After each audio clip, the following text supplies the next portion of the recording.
آواز بلند نعرے صلوات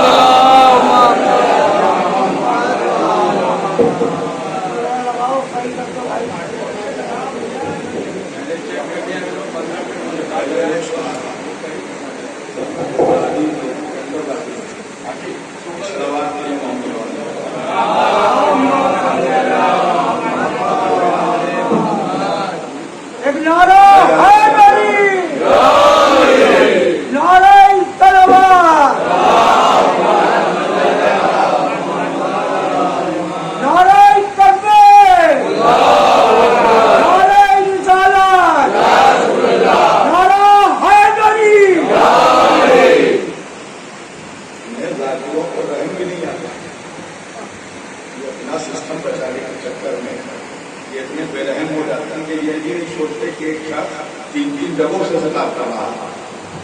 ایک پروگرام کی کامیابی کے لیے بہت ساری چیزوں کی ضروریات ہوتی ہیں، جس میں سے مائک سسٹم کا اچھا ہونا یہ بہت بڑی ضرورت ہے. عزیزان گرامی، بہرحال میں نے جس سلسلہ گفتگو کا آغاز محرم الحرام کی پہلی تاریخ سے کیا تھا، ہم مسلسل اس عشرہ محرم میں علم اور حکمت کے عنوان پر گفتگو کر رہے ہیں، اور ہم نے ان مجالس کے لیے قرآن مجید کی جس آیت کریمہ کی تلاوت کا شرف حاصل کیا اور جسے سرنامہ کلام میں موضوع گفتگو قرار دیا، پروردگار عالم سورہ مبارک جمعہ میں ارشاد فرما رہا ہے، بسم اللہ الرحمن الرحیم، یسبح للہ ما فی السماوات و ما فی الارض الملک القدوس العزیز الحکیم. بے شک تمام تسبیح، تمام تعریفیں، تمام حمد و ثنا اس رب کائنات کے لیے ہے کہ جو بادشاہ ہے، جو مقدس ہے، جو غالب حکمت والا ہے، جو زبردست حکمت والا ہے. هو الذی، ٹھیک ہے میری جان، ٹھیک ہے کچھ مت کرو. هو الذی بعث فی الامیین رسولا منہم یتلو علیہم آیاتہ، اور وہ خدا وہی ہے کہ جس نے تم میں ایک ایسا رسول بھیجا جو تمہیں میری آیتوں کی تلاوت کر کے سناتا ہے. وَيُزَكِّيهِمْ، تمہارے نفسوں کو پاک کرتا ہے. وَيُعَلِّمُهُمُ الْكِتَابَ وَالْحِکْمَةَ، وہ تمہیں کتاب اور حکمت کا علم دیتا ہے. بے شک وَإِن كَانُوا مِن قَبْلُ لَفِي ضَلَالٍ مُبِينٍ، اس سے پہلے تم کھلی ہوئی گمراہی میں مبتلا تھے. یعنی کہ اللہ نے ساری کائنات انسانی میں اور اپنے بھیجے ہوئے حجت میں، اپنے بھیجے ہوئے ہادی میں، اپنے بھیجے ہوئے نبی میں فرق بتا دیا کہ بھائی تم کتاب لینے والے ہو، یہ کتاب دینے والے ہیں. تم حکمت لینے والے ہو، یہ حکمت دینے والے ہیں. تم تلاوت سننے والے ہو، یہ تلاوت کرنے والے ہیں. تم بات ہونے والے ہو، یہ بات کرنے والے ہیں. تم گمراہی میں تھے، یہ ہدایت پر تمہیں لانے والے ہیں. تو ایک بات تو سمجھ میں آ گئی کہ لینے والوں کا کبھی دینے والوں سے مقابلہ نہیں ہوتا. اللہ جانے میرا مجمع کہاں موجود ہے. لینے والوں کا کبھی دینے والوں کے ساتھ مقابلہ نہیں ہوتا. ہدایت پانے والوں کا ہدایت پہنچانے والوں سے مقابلہ نہیں ہوتا. کتاب لینے والوں کا کتاب دینے والوں سے مقابلہ نہیں ہوتا. مگر افسوس کی بات ہے کہ کسی امت کے نبی نے، آپ تاریخ انبیاء پڑھیں، کسی امت کے نبی نے اپنے نبی کو اپنا جیسا نہیں کہا. بہت آدم کی امت نے نہیں کہا کہ ہم آدم جیسے، موسیٰ کی امت نے نہیں کہا کہ ہم موسیٰ جیسے، عیسیٰ کی امت نے نہیں کہا کہ ہم عیسیٰ جیسے. مگر ہائے افسوس کہ جس کے صدقے میں تمام نبیوں کو نبوت ملی، اس محمد کی امت میں ایسے ایسے منحوس پیدا ہوئے اور پیدا ہو رہے ہیں جو آج تک یہ کہہ رہے ہیں ہم نبی جیسے، ہم نبی جیسے. توجہ کیجیے گا. مگر آپ ان سے پوچھیں کہ تم یہ کیوں نہیں کہتے کہ ہم آدم جیسے، تم یہ کیوں نہیں کہتے کہ ہم موسیٰ جیسے، تم یہ کیوں نہیں کہتے کہ ہم عیسیٰ جیسے. بھائی عجیب بات ہے نا کہ محمد کے لیے کہہ رہے ہو ہم جیسے، مگر کوئی مولوی نہیں ملتا جو یہ کہے کہ ہم موسیٰ جیسے، ہم عیسیٰ جیسے، ہم داؤد جیسے، ہم زکریا جیسے. وجہ یہ ہے کہ اگر کسی مولوی نے یہ کہہ دیا کہ ہم نوح جیسے، تو اس سے سوال کیا جائے گا کہ اگر